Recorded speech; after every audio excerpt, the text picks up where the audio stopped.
Hello বন্ধুরা,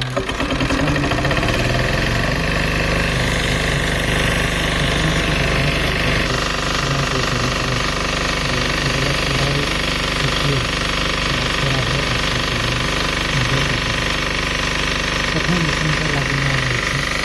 পুরো জায়গাটা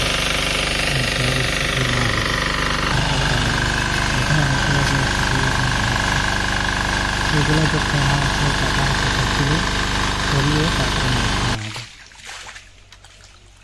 দেখছেন কীভাবে সরিয়ে হাতিয়ে হাতিয়ে মাছ ধরা হচ্ছে।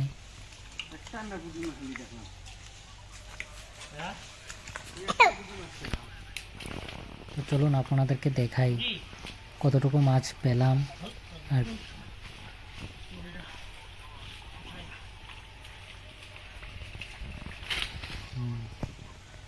তো আজকে এই মাছ ধরা হয়েছে, তো বেশি মাছ পাওয়া যায়নি, কারণ এর থেকে 15 দিন আগে এটাকে আরেকবার শুকিয়ে নেওয়া হয়েছিল, তখন বেশি মাছ পাওয়া গিয়েছিল। তো এইবার বেশি একটা মাছ পাওয়া যায়নি, তারপরে ভালোই মাছ পাওয়া গিয়েছে।